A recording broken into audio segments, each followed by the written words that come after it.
Hi, friends. Way back in my high school days, I was a huge fan of Bob and Doug McKenzie. If you don't remember who they are, don't worry about it. But they had a saying, good day, eh? So, enough craziness. Let's get back to our devotional. That's really why you're here. Today at the in-person service, folks from The Sanctuary, a homeless shelter in Bryan, Ohio, will be bringing the message and sharing about their work with the homeless. And here online, I'm still sharing brief devotionals. Last week was about rest. This week it's about Sabbath, which is closely related to rest. But Sabbath is about more than just resting.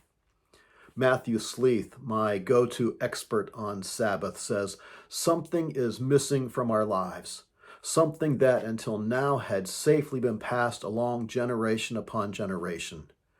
Just a short while ago, almost everything in society stopped one day a week. Now we go 24/7, and subtracting a day of rest each week has had and will continue to have a profound effect on our lives. I'm not going to read the entirety of the passage, but let me remind you of the Ten Commandments found in Exodus 20, the first 17 verses. You can read it for yourself. The Ten Commandments say that we shall have no other gods. There will be no idols, that we will not take the Lord's name in vain, that we will remember the Sabbath and keep it holy, that we will honor our father and mother, that we shall not murder, that we shall not commit adultery, that we shall not steal, that we shall not bear false witness, that we shall not covet.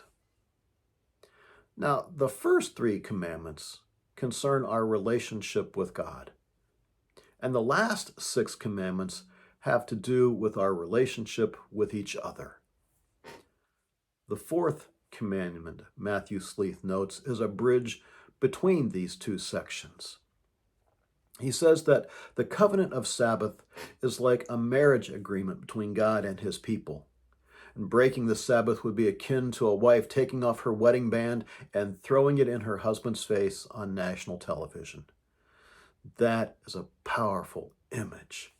And yet today, we go and go and go.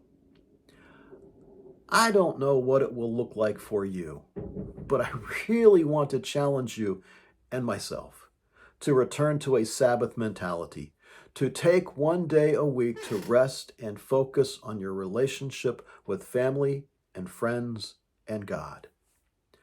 I've practiced Sabbath for over 8 years, and truthfully, I've gotten a bit sloppy and I need to refine my practice. So the challenge is as much for me as it is for you. So let me finish this with a few possibilities of how you might experience Sabbath and some things that I'm considering as well. Finish all the work the day before. Get the dishes done and the laundry put away so that you can be able to not worry about that on your Sabbath. Stay off social media. Oh boy. Read, relax, have a special meal or a treat reserved for that day. Write, pray, take a walk, but spend time with God and family. And above all else, don't get legalistic about this. Find what connects you to God and family. Make changes as necessary. If your Sabbath is a Sunday, I'm going to continue to encourage you to worship with us, whether that's online or in person. Whatever it is, find a rhythm that draws you closer to God and to family. As of this writing, we'll be back to our regular routine next Sunday on July 7th, but who knows what God might put on my heart between now and then. As we end, I have another song for us today that speaks about this Sabbath. Though the tune is the same as last week's, the words are different, so feel free to sing or hum along, and I'll see you next week.